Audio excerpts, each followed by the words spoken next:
सुरेश की बेटी मेघा है।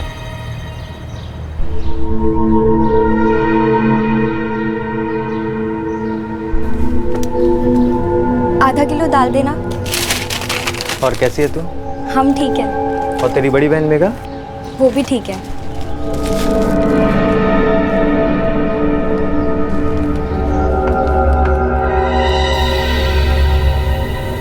सुरेश, उस लड़के को तो मैंने नहीं पहचाना, लेकिन तेरी बेटी मेघा को पहचान लिया।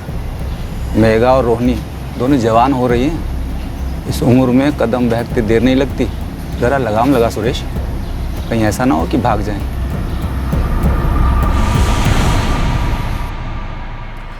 जवान होते बच्चों के माता पिता अक्सर परेशान रहते हैं कि कहीं वो किसी गलत रास्ते पर ना चले जाएं। सुरेश अवस्थी भी अपनी बेटी मेघा के लिए काफी परेशान रहते थे और उनकी परेशानी का कारण था उनकी बेटी मेघा की किसी अनजान लड़के से बढ़ती दोस्ती। और बहुत जल्द ये परेशानी डर में बदल गई।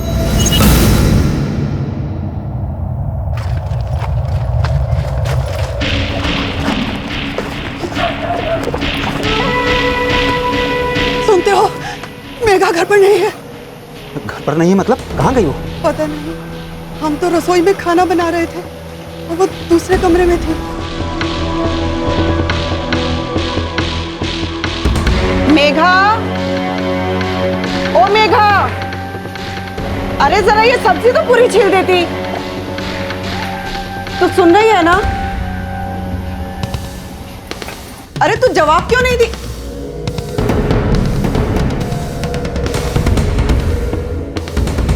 मेघा, मेघा, मेघा,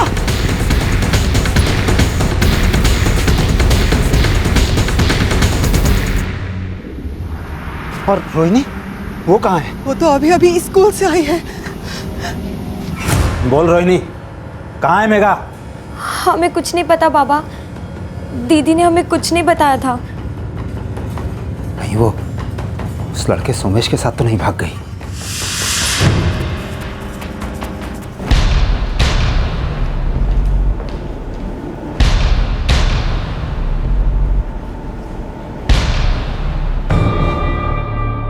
वो लड़का सोमेश है, उसने हमारी बच्ची मेघा को अगवा किया है साहब। बच्ची है सिर्फ 17 साल की। सोमेश ने उसे अगवा किया है या अपनी मर्जी से उसके साथ भागी है? नहीं साहब, वो तो बच्ची है। उस कमीने ने उसको अगवा किया है। मेघा के पास मोबाइल है? जी। नंबर दीजिए। 6444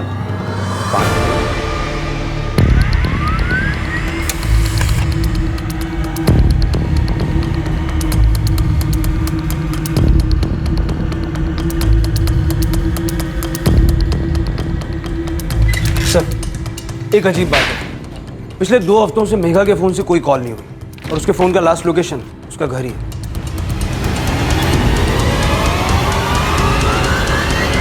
ये सुरेश जरूर हमसे कुछ छुपा रहा है। मेघा के फोन से पिछले 2 हफ्तों से कोई कॉल नहीं किया गया था और उसके फोन की लास्ट लोकेशन थी उसका घर। क्या मेघा के गुमशुदा होने के पीछे कुछ ऐसा छुपा था जो अभी तक सामने नहीं आया था? 2 हफ्ते पहले आखिर ऐसा भी क्या हुआ था?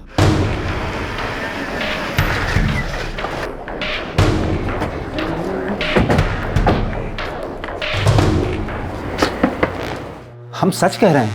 अगर तू झूठ बोल रहा है तो समझ ले, तुझे तेरी बेटी कभी वापस नहीं मिलेगी। तेरी बेटी अपना मोबाइल फोन अपने घर पे रख के गई है। इससे साफ पता चलता है कि अपनी मर्जी से सुमेश के साथ भागी है। ये सुमेश है कौन?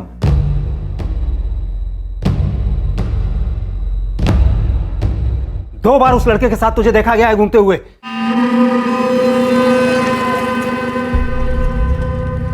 पहली बार तूने कहा कि कोई नहीं था, हमने मान लिया, लेकिन कल फिर तू उस लड़के के साथ दोबारा घूम रही थी।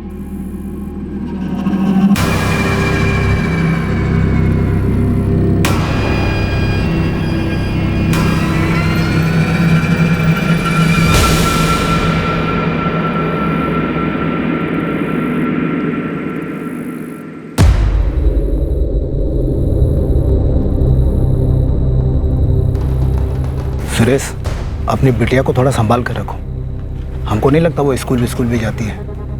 आज उसे तालाब के पास देखा है, किसी लड़के के साथ हंसी ठिठोली कर रही थी। कौन है वो लड़का?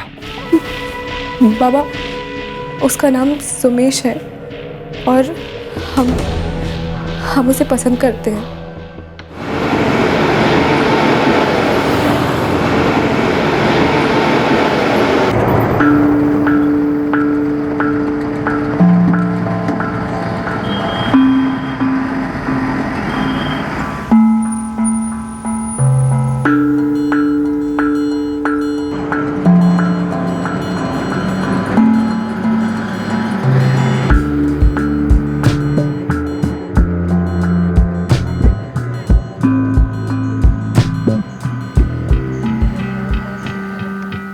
ध्यान कहाँ रहता है तेरा? है इन बच्चियों को लेकर अपने मायके जाती है पिरवा, वहां उस लड़के के साथ ये घूमती रहती है और तुझे कुछ पता ही नहीं। तुझे तो मालूम होगा ना, तू बता। नहीं बाबा, हमको कुछ नहीं मालूम, कसम से। बहुत हुआ, आज से तेरा घर से निकलना बिल्कुल बंद। ये फोन जो है ना तेरी माँ के पास रहेगा और इसका स्कूल भी जाना बंद। आज के बाद से तूने घर के बाहर कदम भी निकाला, इधर देख, तेरी टांगें तोड़ दूंगा। तुमने अपनी बेटी पर इतनी पाबंदियां लगाई थी, फिर भी वो उस लड़के के साथ भाग गई। उसने उस लड़के के साथ बात तो जरूर की होगी और उसके साथ यहां से भागने की प्लानिंग भी की होगी, वो भी अपनी माँ की कड़ी निगरानी के बीच। नहीं साहब, हमें कुछ नहीं पता। रोहिणी, तुम्हें कुछ पता है? भगवान की कसम साहब, हमको कुछ नहीं पता। तुम्हारा मोबाइल नंबर?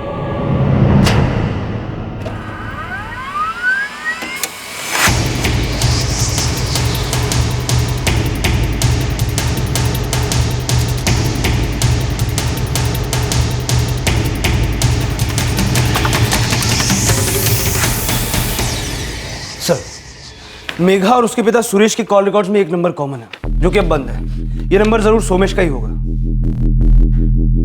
मतलब मेघा अपने पिता के फोन से सोमेश को फोन करती थी।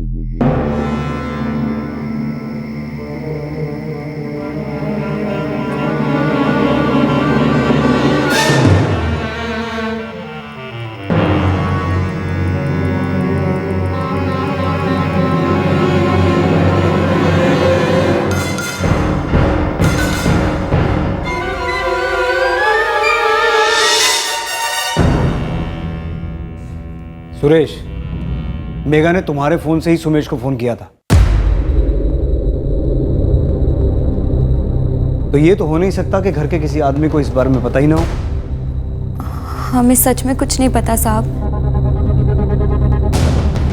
देखो, अगर तुम्हारी बेटी अपनी मर्जी से उसके साथ छुपती फिर रही है तो फिर उसे ढूंढना बहुत मुश्किल हो जाएगा।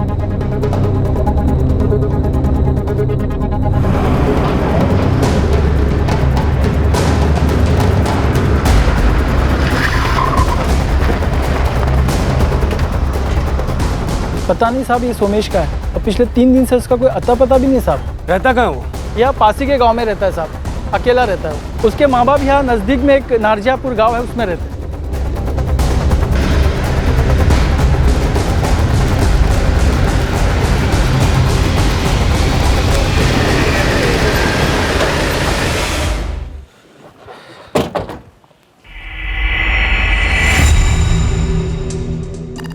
सुनिए। मालूम नहीं साहब, पिछले 2-3 दिनों से वो घर आया ही नहीं। सुरेश, मैंने तभी कहा था तुमसे, लगाम कस लो। हमें उस पर पूरा भरोसा था। अपने बाप को धोखा दिया है उसने। और रोहिणी, अगर मुझे पता चला कि तुमने उसका भागने में साथ दिया तो छोड़ूंगा नहीं तुमको। हमको कुछ नहीं मालूम बाबा, हम सच कह रहे हैं।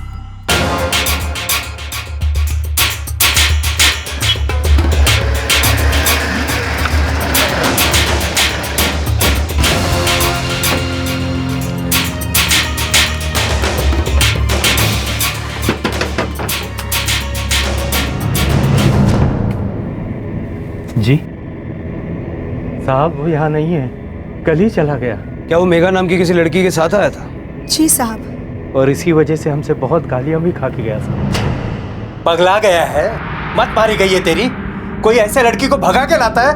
देख, इसे जाकर इसके घर पहुंचा दे। नहीं माँ, हम मेघा से बहुत प्यार करते हैं और अब शादी भी करेंगे तो इसी से करेंगे। देख बेटा, इसका तो दिमाग खराब हो गया।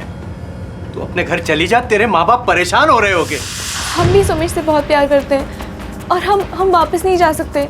हमारे माँ बाबा हमें जान से मार देंगे। ठीक है, जो तुम्हारे जी में आए वो करो, हम इस शादी को नहीं मानते। भगवान के लिए अभी यहाँ से चले जाओ, चले जाओ यहाँ से। साहब हमें कुछ सही नहीं लगा, इसलिए हमने उसे यहाँ से जाने के लिए कहा। हमने उसे बहुत समझाया कि उस लड़की को उसके माँ बाप के घर पहुँचा दे। अब वो कहाँ है हमें कुछ नहीं पता साहब। सर, सोमेश के माँ बाप के साथ बात हुई, वो लड़की मेघा अपनी मर्जी से ही उसके साथ भागी।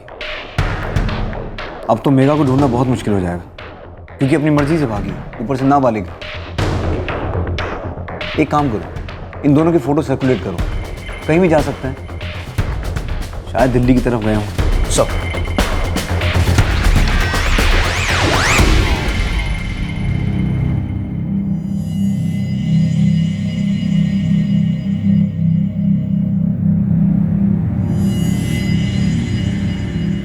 रोहिणी शुरू से ही चुप थी, थोड़ी डरी हुई। क्या कोई ऐसा राज था जो रोहिणी के दिल में कैद था, जिसके बारे में उसने अभी तक किसी को कुछ नहीं बताया था?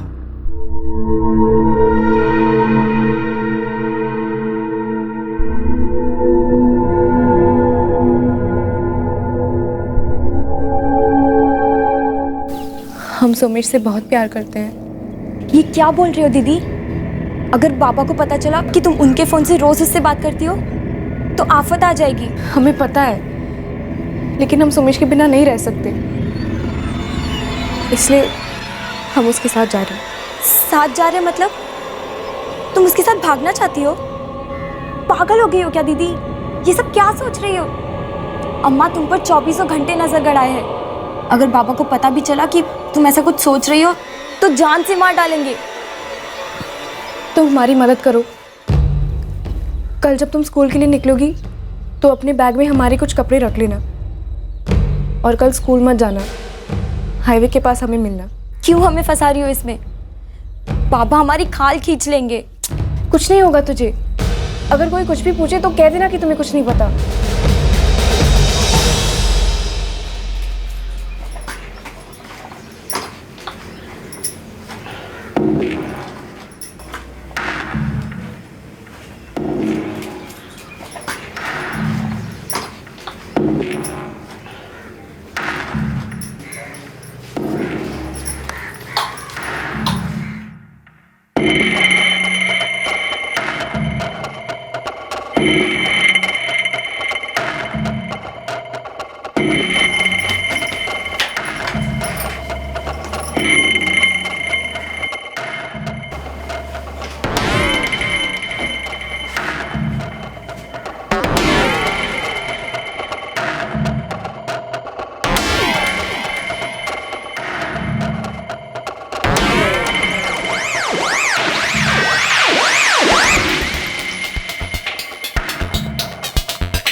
मेघा पूरी तैयारी के साथ सोमेश के साथ भागी थी। 2 हफ्ते गुजर चुके थे, लेकिन सोमेश या मेघा की कोई खबर नहीं थी। और फिर अचानक कुछ ऐसा हुआ जिसने इस केस का रुख ही बदल दिया।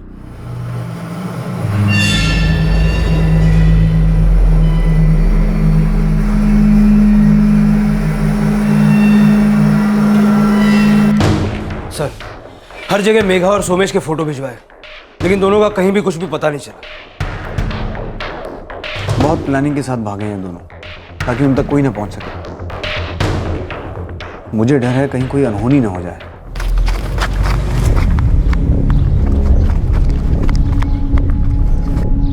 बाबा जल्दी घर चलिए। क्यों, क्या हुआ? आप चलिए तो सही। तू जरा देख यहाँ पर, मैं अभी आता हूँ।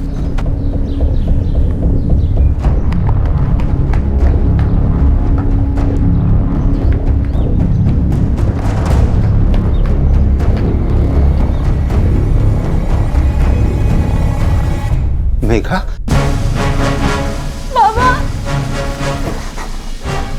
बेटा मेघा, तू हमें छोड़ के कहाँ चली गई थी? हमें माफ कर दीजिए बाबा, हमसे बहुत बड़ी गलती हो गई। लेकिन हुआ क्या? तो सचमुच में सोमेश के साथ भाग गई थी क्या?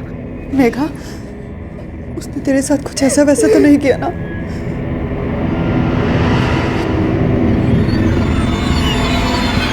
मुझे पहले से ही शक था रोहिणी कि तुम्हें इस बारे में सब पता है।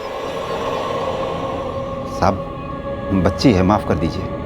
वो मेघा के बहकावे में आ गई थी। सब सोमेश का किया धरा ऐसा भी है। मेघा, बताओ हमें, क्या हुआ तुम्हारे साथ? सोमेश ने तुम्हारे साथ कोई जबरदस्ती की?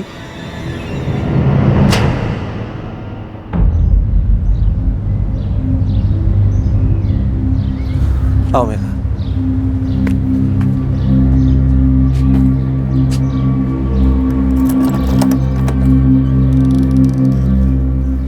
आज से यही हमारी दुनिया है मेघा। अब हम यही रहेंगे। और शादी? वो भी जल्दी हो जाएगी। ठीक है। वो बार बार हमें दिलासा देता रहा कि वो हमसे शादी करेगा, पर हमें ही लगा कि वो हमसे शादी करना चाहता था। वो बस हमारे साथ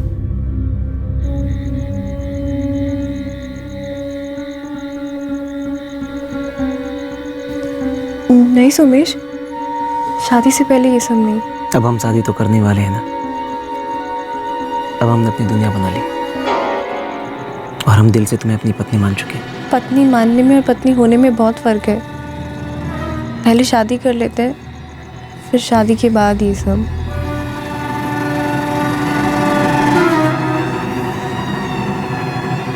वो हर रात हमारे करीब आने की कोशिश करता था, लेकिन हमने एक बात भी नहीं सुनी।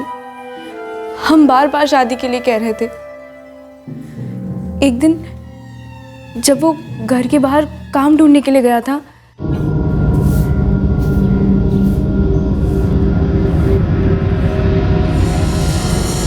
तुम सोमेश के साथ इधर ही रहती हो? जी, शादी हुई है या ऐसे ही? शादी हुई है ना। लेकिन आप ऐसा क्यों पूछ रही हैं? ऐसे ही पूछ लिया। उस सोमेश की दूसरी बीवी भी तो है ना, यहाँ बगराई गांव में ही रहती है।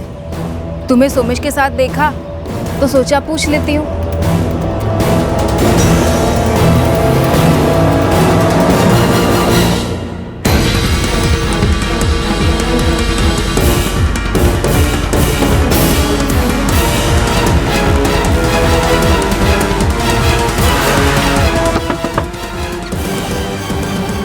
आप मंजू हैं? हाँ। आप सोमेश की पत्नी हैं? हाँ। लेकिन तुम कौन? तुम्हें भी शादी के नाम पे फुसला के यहाँ लाया ना? सुनो, हमें देखकर ज़्यादा दुखी होने की ज़रूरत नहीं है। हमारे अलावा उसकी एक और बीवी थी, कविता। कविता ने सोमेश को छोड़ दिया, उसके बाद हमसे शादी हो गई। सोमेश ने कभी भी कविता के बारे में हमें कुछ नहीं बताया और एक दिन हमें छोड़कर चला गया और अब तुम्हें फंसा रहा है। हमने उसके लिए अपने बाबा माँ को धोखा दिया, अपनी बहन को इस्तेमाल किया और सोमेश सिर्फ हमारे साथ खेलता रहा और फिर बिना बताए हम उसे छोड़ के चले आए। मेघा, सोमेश ने तुम्हारे साथ कुछ भी गलत किया?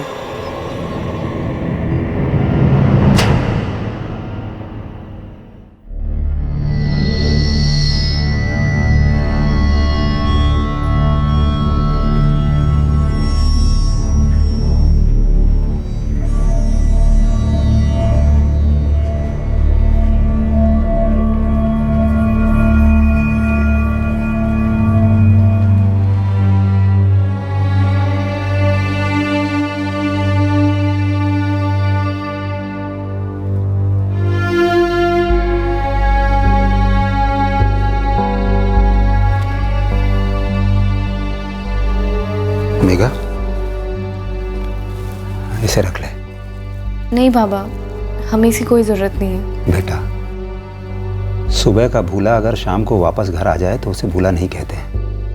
गलती तो सब करते हैं, पर अपनी गलती का एहसास कर लेना बहुत बड़ी बात होती है। तुझे अपनी गलती का एहसास हो गया है, आगे से ऐसी गलती नहीं होगी। ले, इसे रख ले।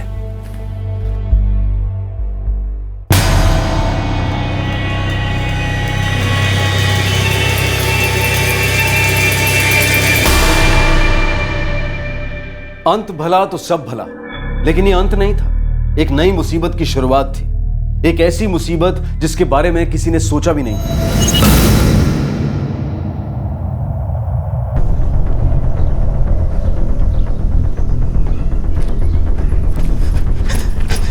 ये लो बेटा, क्या हुआ तुझे?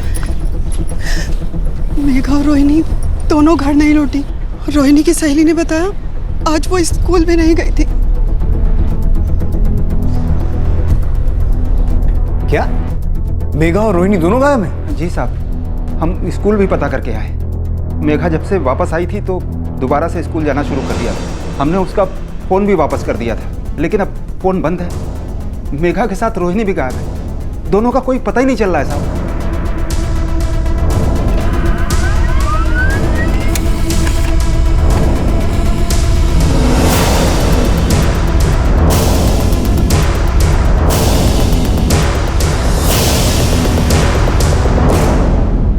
सर, मेघा का फोन अभी बंद है और सोमेश का भी। सबसे चौंकाने वाली बात यह है कि लगातार पिछले 2 हफ्तों से मेघा सोमेश के टच में थी और आज सुबह आखिरी कॉल भी उसने सोमेश को ही किया था। ये माजरा क्या है? मेघा खुद सोमेश को छोड़कर वापस आती है और दोबारा उसी के साथ भाग जाती, और इस बार रोहिणी को भी साथ ले जाती।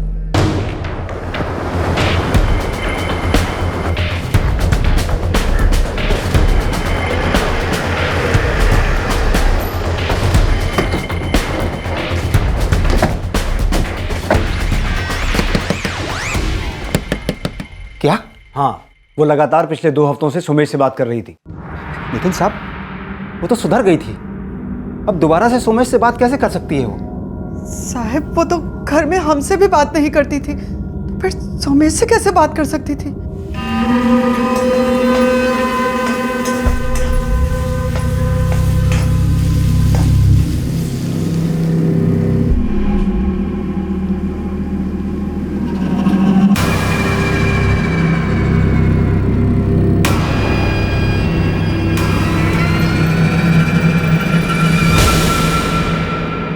ऐसा नहीं हो सकता साहब। वो उस मक्कार आदमी के साथ दोबारा क्यों भागेगी? और फिर वो रोहिणी को अपने साथ क्यों ले जाएगी? सोमेश और मेघा दोनों के फोन की लोकेशन पता नहीं चल पा रही है। दोनों के फोन बंद हैं, और आज सुबह मेघा ने जिसे आखिरी कॉल किया था वो सोमेश ही था। साहब, मेरा दिल बुरी तरह घबरा रहा है। मेरी बच्ची की जान कहीं किसी खतरे में ना हो। लग तो यही रहा है कि वो फिर से भाग गई, और ये समझ में नहीं आ रहा कि इस बार रोहिणी को साथ लेके क्यों गई।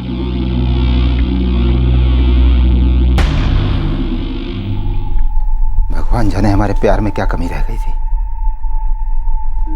एक शादीशुदा आदमी के साथ भागने का क्या मतलब है? और फिर जाना ही था तो आई क्यों थी? पता नहीं क्यों नाक कटाने पर तुली हैं दोनों लड़कियां हमारी।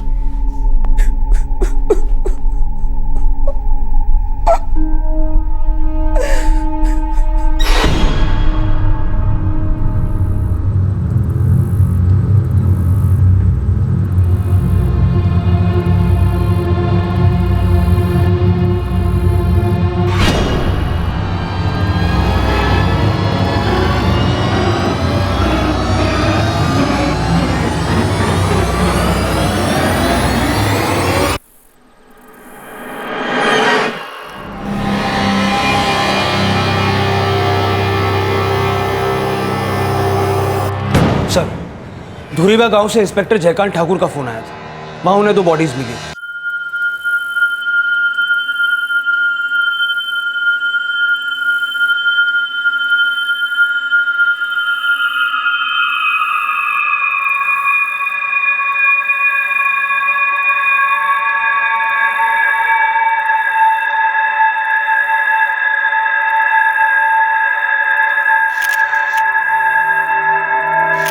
वो डेड बॉडीज 2 जवान लड़कियों की है। बहुत बुरी तरह से मारा गया है।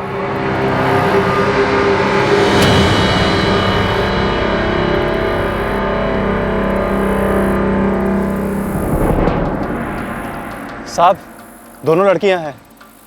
चेहरा बुरी तरह से कुचल दिया गया है। मैंने रोहिणी और मेघा की फोटो हर जगह सर्कुलेट कर दी थी, तो नीरलपुर पुलिस ने यह पता करने के लिए फ़ोन किया था कि ये बॉडीज उनकी तो नहीं है। दोनों का चेहरा बुरी तरह कुचला गया है, पहचान पाना मुश्किल है। सर, हमें आइडेंटिफिकेशन के लिए रोहिणी और मेघा के माँ बाप को बुलाना। ठीक है, बुलाओ उन दोनों को। दोनों कभी नहीं आएंगे। अब हमें ये मानकर जीवन बिताना पड़ेगा कि हमारी दोनों बेटियां मर गई हैं। भगवान के लिए ऐसा मत कहिए।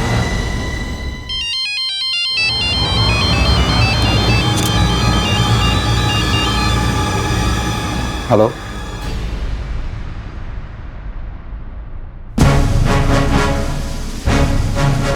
किसका फोन था?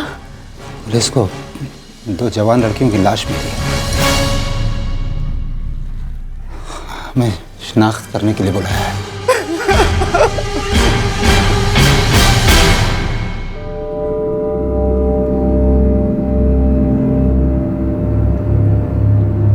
इन दोनों को गला दबाकर मारा गया है और इनको मरे हुए भी कम से कम 48 घंटे हो चुके हैं। बॉडी पर और कोई आइडेंटिफिकेशन नहीं।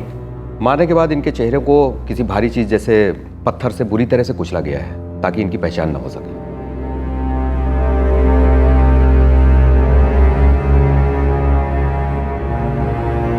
सर, इनकी हाइट बॉडी तो रोहिणी और मेघा से मिलती जुलती है।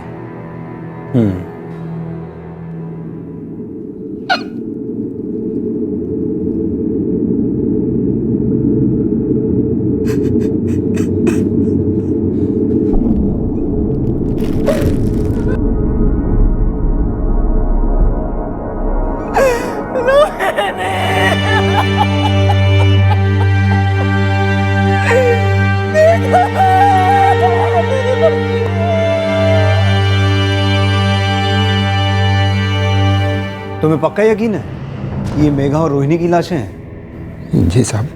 कुछ है जो इस बात की पुष्टि कर सके? साहब, हम अपनी बच्चियों को पहचान सकते हैं। हाँ साहब, ये हमारी रोहिणी और मेघा ही है। हाँ सर, ये लाशें रोहिणी और मेघा की लग रही है। इस केस में सब कुछ बहुत अजीब है। पहले मेघा सुमेश के साथ भागी जिसमें रोहिणी ने उसकी मदद की, और फिर मेघा खुद ये जानने के बाद वापस आ गई कि सुमेश की तो पहले से 2 शादियां हो चुकी हैं। बाबा! लेकिन वो दोबारा सुमेश के साथ भागी और इस बार रोहिणी को भी अपने साथ ले गई, और अब इन दोनों की लाशें। सोलंकी, हमारे पास एक ही सस्पेक्ट है, सुमेश। और सुमेश भी ऐसा क्यों करे? ये माना जा रहा था कि इन दोनों हत्याओं के पीछे सुमेश का ही हाथ है, लेकिन सवाल यह था कि आखिर सुमेश ऐसा क्यों करेगा? वो मारने के बाद दोनों लड़कियों के चेहरे को इतनी बुरी तरह से क्यों बिगाड़ देगा? क्या कुछ और भी था इस केस में जो अभी तक सामने नहीं आ पाया था?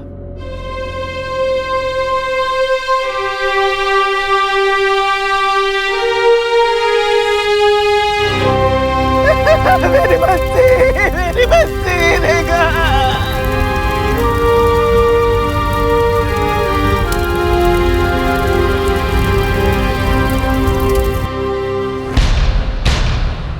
साहब, हम सच कह रहे हैं, हमें कुछ भी नहीं मालूम। उस बार सोमेश जो मेघा को लेके आया था, उसके बाद ना तो कभी उसने अपनी शक्ल दिखाई, ना तो कभी फोन किया। साहब, हमें शक है कि ये हत्याएं तुम्हारे बेटे ने की हैं। अब तुम लोगों के फोन टैप किए जाएंगे, और अगर हमें पता चला कि तुमने हमसे झूठ बोला है तो तुम लोगों के लिए बहुत बड़ी मुसीबत खड़ी हो जाएगी।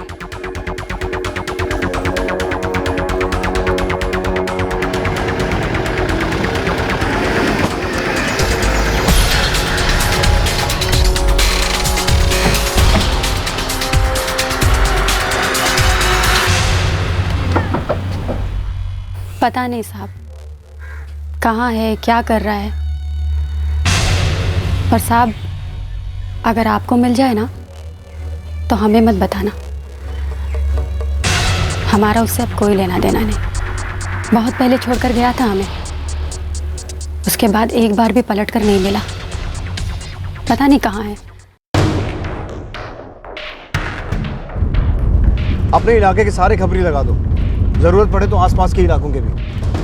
2 लड़कियों को मारकर ये सुमेश भागकर जाएगा कहाँ?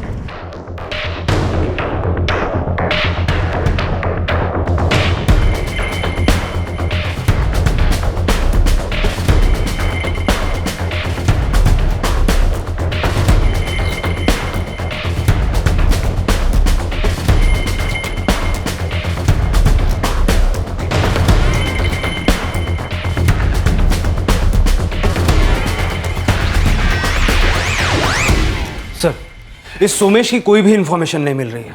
4 दिन हो गए, कुछ पता नहीं चला। हो सकता है वो हमें कभी मिले ही ना। ये सिर्फ मेघा और रोहिणी के मर्डर्स का मामला नहीं लगता, ट्रिपल मर्डर भी हो सकता है। लेकिन ऐसा कौन कर सकता है सर? वही जिसे मेघा, रोहिणी और सोमेश पर सबसे ज्यादा गुस्सा था।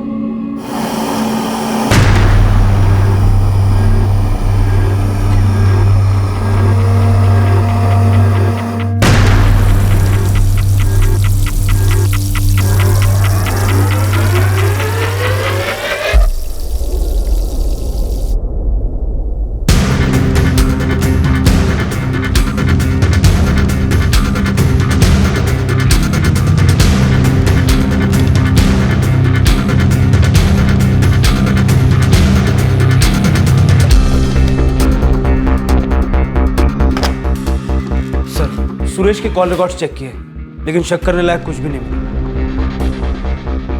हो सकता है उसने इतनी चालाकी से किया हो कि किसी को कुछ पता ही ना चले।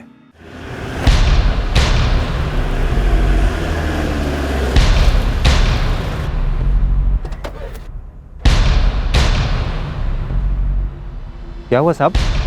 कुछ पता चला क्या? हमारे साथ चलो, शायद सब पता चल जाए।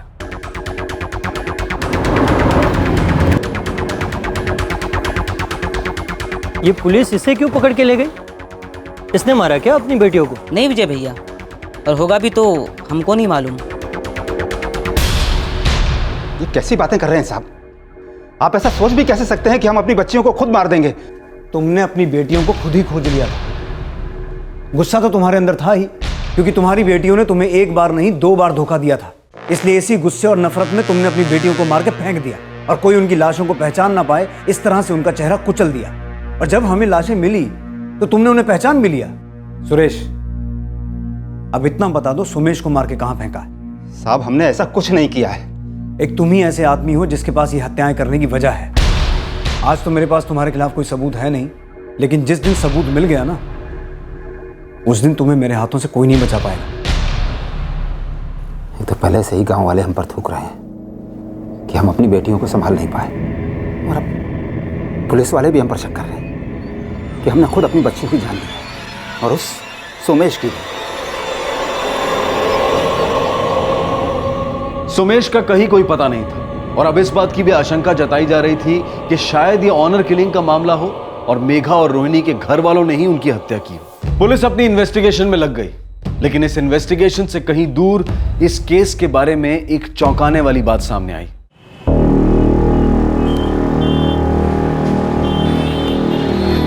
कोई भी न्यूज़ हो, बस मसालेदार होनी चाहिए। कम से कम दिन में 4 बार उछालने के काम तो आए। अब मसालेदार है या नहीं ये तो मैं नहीं बता सकता, लेकिन तकरीबन 1 हफ्ते पहले यहाँ 2 बहनों का मर्डर हुआ है। दोनों बहनें घर से भागी हुई थी।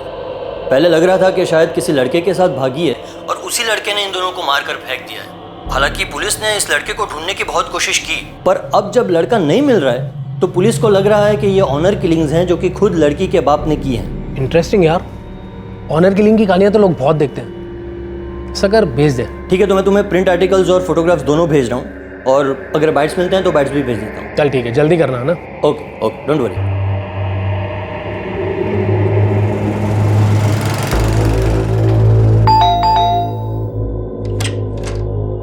तू रेडी नहीं हुआ अभी तक? तो तेरा फोन भी स्विच ऑफ आ रहा है। बस 2 मिनट यार, बस ये पेपर से लूँ कुछ। 2 मिनट हो गया।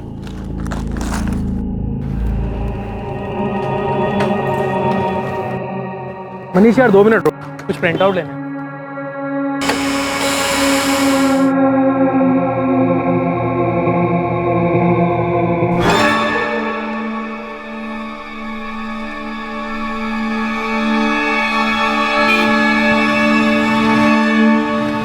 कोई न्यूज़ न्यूज़ आर्टिकल है क्या?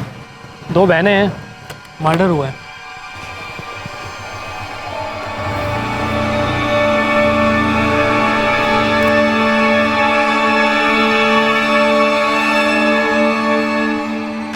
राकेश, हाँ? वो फोटो फिर से दिखाना। क्यों? दिखा तो। क्या हुआ?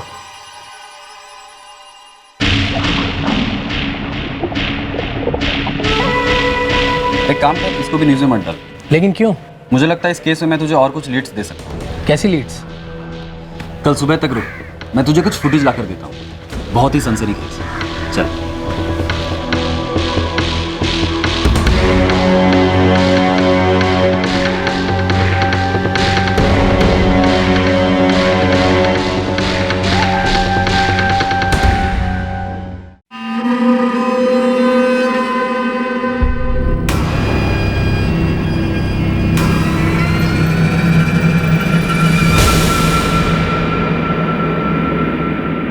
जूनियर रिपोर्टर मनीष के हाथ दिल्ली में ऐसा क्या लगा था जिसने इस केस का रुख ही बदल दिया? मनीष को जो मिला है उसे देखकर सबके होश उड़ जाएंगे, पुलिस के भी। ऐसा क्या मिल गया मनीष को? मनीष उस दिन यहीं पास वाले मोहल्ले में गया था।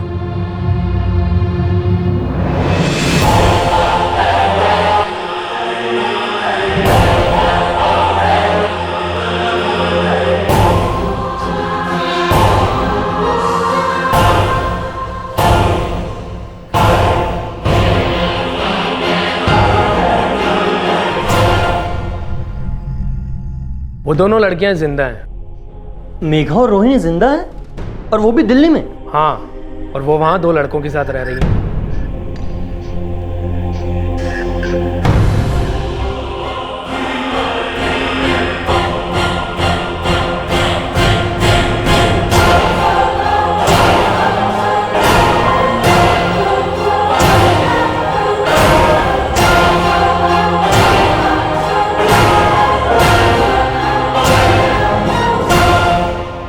आधा किलो दाल देना। और कैसी है तू? हम ठीक है। और तेरी बड़ी बहन मेघा? वो भी ठीक है।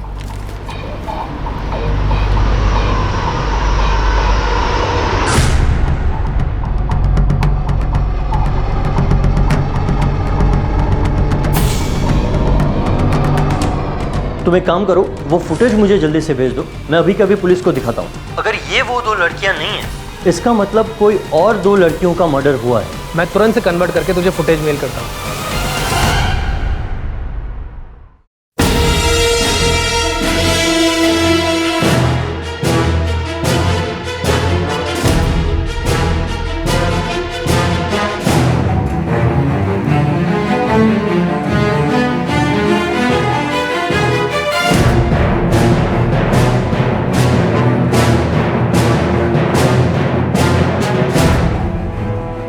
फिर वो 2 डेड बॉडीज किन लड़कियों की?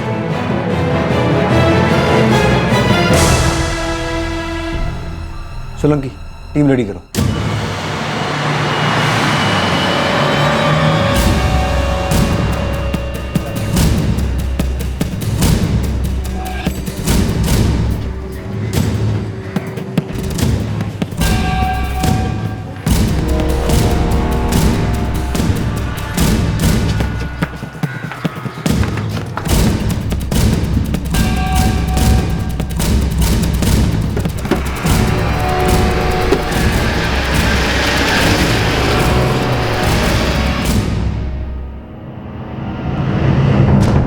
साहब, हमारी बेटियां कहाँ हैं? हमारी पूछताछ के बाद उनसे मिल सकते हो।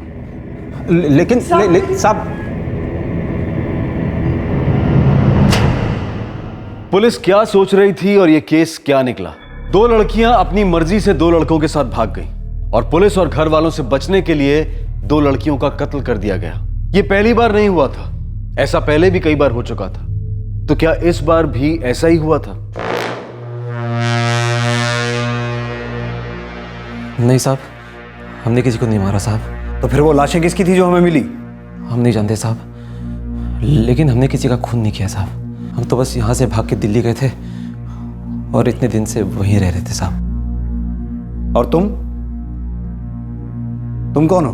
जी हम तो रोहिणी के दोस्त हैं, गांव में ही किराने की दुकान में नौकरी करते थे साहब। हम तो इन लोगों के साथ इसलिए गए थे कहीं सुमेश इन दोनों को कुछ नुकसान ना पहुंचा दे। ये सब क्या है मेघा? तुम तो वापस आ गई थी ना? आ गए थे और बहुत खुश भी थे। फिर बाबा ने हमें हमारा फोन दे दिया वापस। ले, इसे रख ले। उन दिनों सुमेश हमें लगातार फोन करता था। हमें माफ़ कर दो कि हमने तुम्हें अपनी शादी के बारे में नहीं बताया, लेकिन मेघा हमारी शादी हमारी मर्जी के खिलाफ हुई थी। हमारे माँ बाबूजी ने ज़बरदस्ती हमारी शादी कराई थी। ठीक है, मान लेते कि पहली शादी जबरदस्ती से हुई, लेकिन दूसरी? मेघा वो हमारी गलती थी। ये तो तुम हमारे लिए भी कहोगे ना? नहीं मेघा, ऐसा मत कहो। हमारी बात पे यकीन करो मेघा, हम तुमसे बहुत प्यार करते हैं। हम तुम्हारे बिना जी नहीं सकते मेघा। हमारे पास वापस आ जाओ।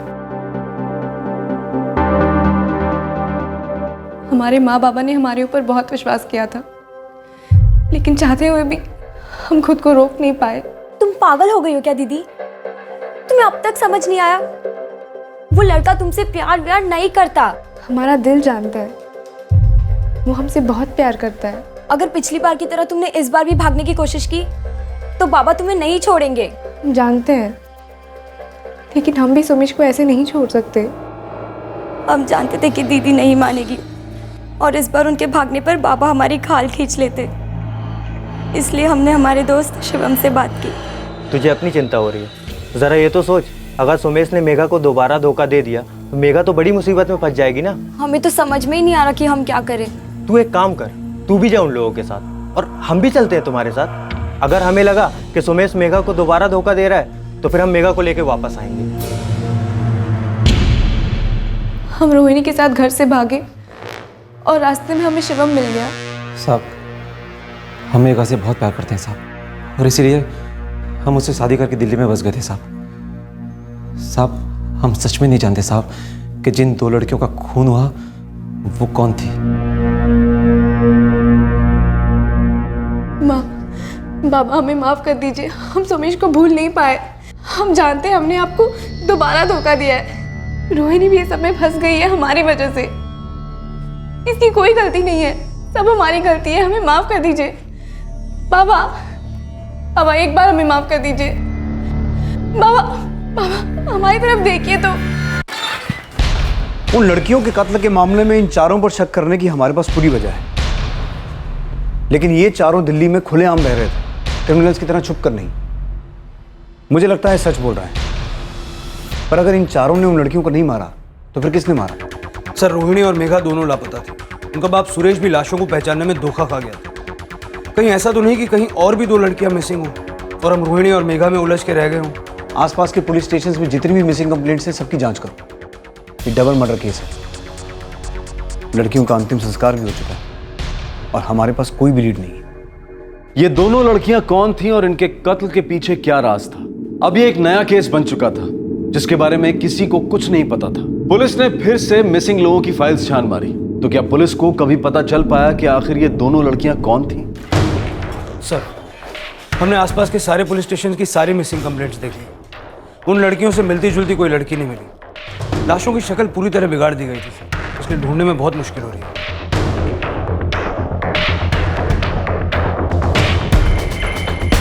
जिसने भी उन्हें मारा वो नहीं चाहता था कि किसी तरह से उनकी शिनाख्त हो।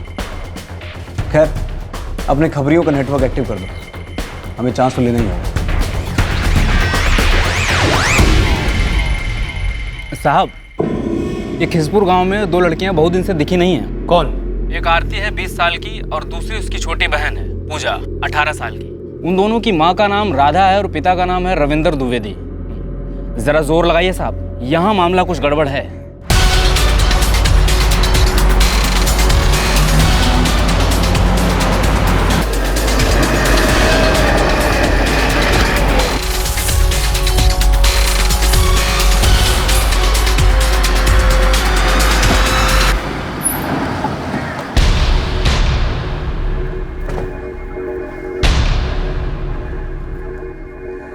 जी, हम आपसे आपकी बेटियों के बारे में कुछ पूछने आए हैं। पूजा और आरती कहाँ हैं दोनों? वो दोनों मुंबई में हैं साहब। हमें पूजा और आरती दोनों की फोटो चाहिए। पर आप उन्हें काहे ढूंढ रहे हैं साहब? ऐसे ही उनके बारे में पता करना चाहते हैं कि दोनों हैं कहाँ। जी।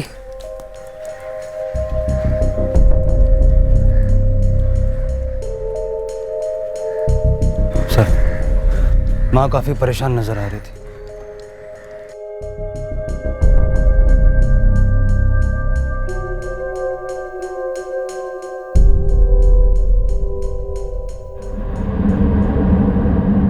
मुंबई में क्या करती हैं ये दोनों?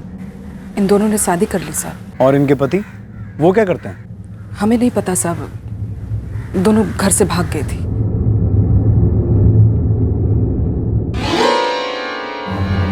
क्या कर रहा रे? आज चला जल्दी। साहब वो रहा उन दोनों लड़कियों का बाप। वो दोनों छोटी जाति के लड़कों के साथ भागी थी साहब, लेकिन सच तो ये है कि 2 हफ्ते पहले वापस भी आ गई थी। कैसी है? ठीक है ना? बाबा,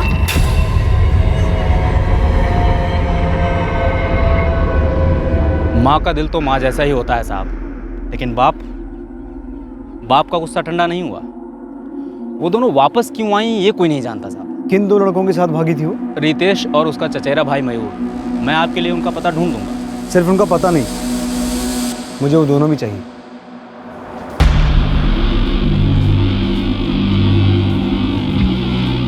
हमारा नाम रितेश है। हमारी पूजा से शादी ज़रूर हुई थी, लेकिन वो हमारे साथ नहीं। हमारा नाम मयूर है साहब। हमारी भी आरती से शादी हुई थी, लेकिन वो हमारे साथ नहीं है। हमें पिछले 2 हफ्तों से उन दोनों के बारे में कोई खबर नहीं साहब। उनका कोई फ़ोन नहीं आया, तो हमारी भी हिम्मत नहीं हुई कि उनके घर जाके देखें। हम लोग काफ़ी डरे हुए थे साहब। अगर उन दोनों ने तुम्हारे साथ भाग के शादी कर ही ली थी, तो फिर वो वापस क्यों आई? साहब, उनके बाबा रविंदर को हमारे बारे में सब पता चल गया था और उन्होंने आरती को फ़ोन किया था। पापा, हम लोग अपनी मर्जी से यहाँ आए हैं। मैं मयूर से बहुत प्यार करती हूँ और पूजा रितेश से। ये क्या पागलपन है आरती? तुम दोनों हमारी मुंह पर कालिक पोत कर चली गई। एक बार भी अपनी माँ और बाबा का ख्याल नहीं आया मन में? पापा, हमें आप दोनों का बहुत ख्याल आया, लेकिन अगर हम आपको सच बताते तो क्या आप हमारी शादी के लिए कभी राजी होते? देखो, जब तक शादी में बड़ों का आशीर्वाद ना हो, वो शादी नहीं होती। अगर हम वहाँ शादी करते तो क्या आप हमें आशीर्वाद देते? देखो बेटा, हम और तुम्हारी माँ तुम दोनों को बहुत याद करते हैं। बस तुम दोनों वापस आ जाओ। हम आपसे वादा करते हैं कि रितेश और मयूर के साथ तुम दोनों की शादी करवाएंगे। हम करवाएंगे, वादा करते हैं। तुम्हारी माँ की हालत बहुत खराब है बेटा। दिन ब दिन उसकी तबीयत बिगड़ती जा रही है। तुम दोनों को याद करके रोती रहती है। हमारे लिए नहीं, लेकिन अपनी माँ के लिए तो वापस आ जाओ।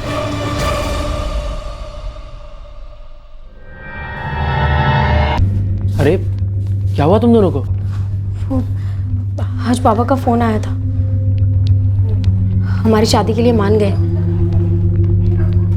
ये उनकी कोई चाल भी तो हो सकती है। ऐसा नहीं लगता, कि से बात करके लगा कि माँ और बाबा हम लोगों को बहुत याद करते हैं। और बाबा ये भी बता रहे थे कि माँ बहुत बीमार है, हमें जाना होगा। अगर हम चारों वहाँ पे जाते हैं और वहाँ पे जाके पता चला कि ये उनकी कोई चाल थी तो? एक काम करते हैं, पूजा और आरती, पहले सिर्फ तुम दोनों वहाँ जाओ और उन्होंने जैसा कहा है, अगर वैसा नहीं होगा तो तुम दोनों भाग के वापस यहाँ आ जाना। नहीं नहीं, ऐसी नौबत नहीं आएगी। देखना, पापा खुशी खुशी तुम लोगों को बुलाएंगे और हम लोगों की शादी फिर से करवाएंगे। लेकिन फिर भी अगर वहाँ जाके कोई भी गड़बड़ होती है तो हमें एक बार कॉल कर देना।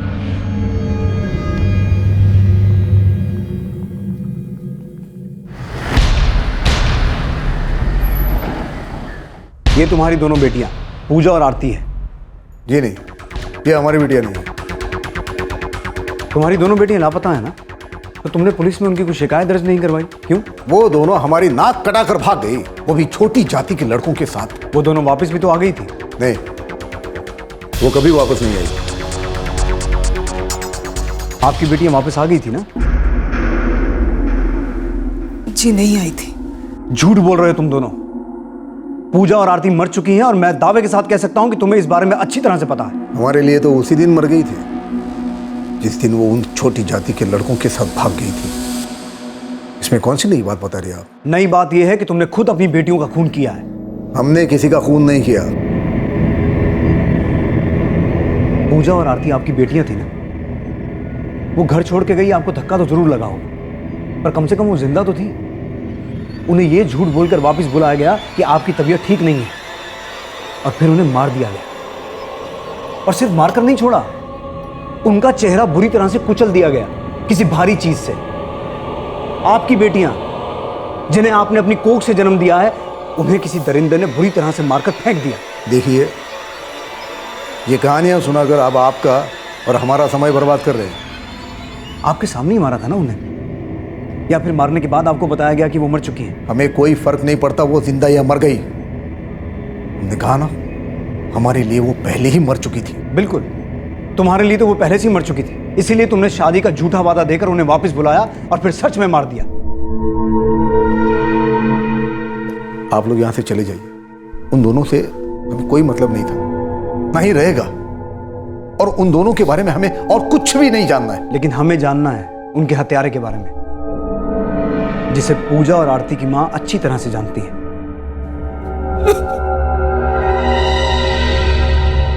बाबा, हम उनसे प्यार करते हैं। चुप! कैसा प्यार?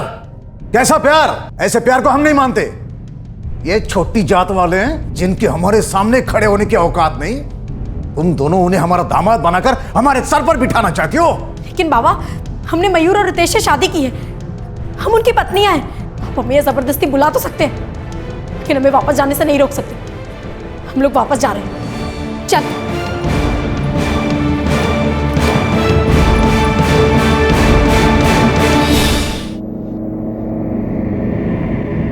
इस बार हम तुम्हें रोकेंगे नहीं। तुम दोनों को इतनी दूर भेज देंगे, वापस आकर हमारे खानदान के चेहरे पर कालिक न पोंछ सको।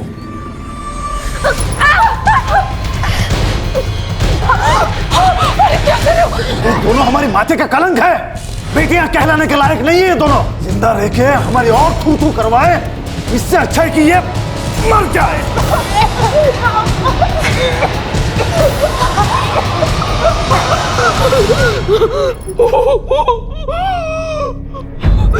चलो, इनकी लाशों को ठिकाने लगा देते हैं।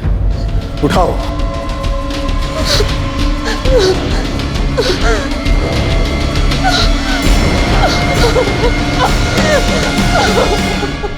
इन्होंने हमारे सामने हमारे बच्चियों को मार डाला साहब। हम अपने आंखों से देखते रहे, वो रोती रहे, वो चिल्लाते रहे, हम कुछ नहीं कर पाए।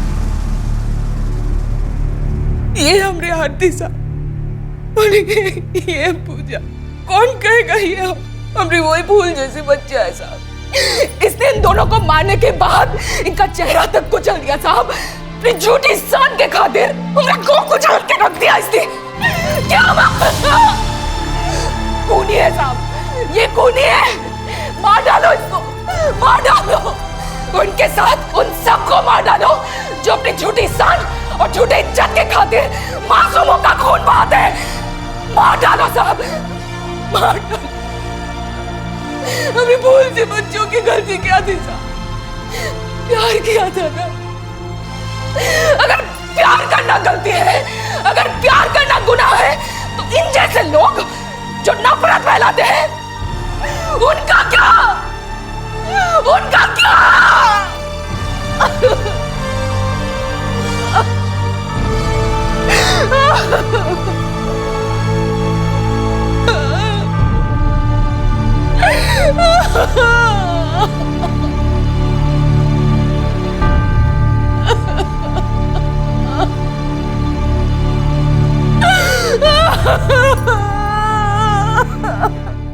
बाबा, हमें माफ कर दीजिए। हमें पता है हम गलत हैं, पर हम सुमेश से बहुत प्यार करते हैं।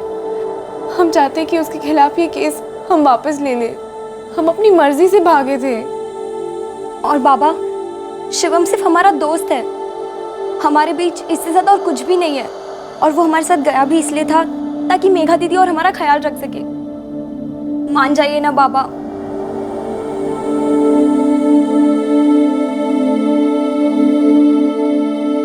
रविंद्र द्विवेदी और उसके साथियों को आईपीसी की धारा 302 के तहत उसकी बेटी आरती और पूजा के कत्ल के लिए बुक किया गया है। मेघा और रोहिणी के माता पिता पर भी उन दोनों लाशों को मेघा और रोहिणी की लाश बताकर पुलिस को गुमराह करने के चार्जेस लगाए गए थे, लेकिन बाद में उन चार्जेस को खारिज कर दिया गया। मेघा और रोहिणी दोनों ही नाबालिग थी, इसलिए सोमेश और शिवम पर नाबालिग लड़कियों को अगवा करने के आरोप लगाए गए। फिलहाल दोनों जुडिशियल कस्टडी में हैं। पुलिस को पहले से ही मालूम था कि यह ऑनर किलिंग का मामला है और उनका शक सही साबित हुआ। अंतर सिर्फ इतना था कि सुरेश अवस्थी ने अपनी बेटियों मेघा और रोहिणी को नहीं मारा था, बल्कि रविंद्र द्विवेदी ने अपनी बेटियों पूजा और आरती का कत्ल किया था। गुनहगार सिर्फ गुनहगार होता है, भले ही वो गुनाह इज्जत के नाम पर ही क्यों न किया जाए। जब समाज से जुड़ी कुरीतियों, अंधविश्वास और परंपरा के नाम पर कुछ गलत होता है तो उसमें गर्व करने जैसा कुछ नहीं होता। जाति, धर्म और समुदाय के नाम पर की जाने वाली हिंसा ये नहीं दर्शाती कि हिंसा करने वाला कितना इज्जतदार है, बल्कि ये दर्शाती है कि उस इंसान की मानसिकता कितनी खोखली है। बड़े शर्म की बात है कि आज के दौर में भी ऐसे लोगों की कमी नहीं जो इस तरह की कुरीतियों को बढ़ावा देते हैं। आपसे फिर मुलाकात होगी क्राइम पेट्रोल सतर्क में एक और नए केस के साथ। तब तक अपना ख्याल रखें, सुरक्षित रहें और याद रखें, सही वक्त, सही कदम, सतर्क रहें। जय हिंद। इस तरह के और भी एपिसोड देखने के लिए हमारे चैनल को सब्सक्राइब करें और बेल आइकन दबाना ना भूलें।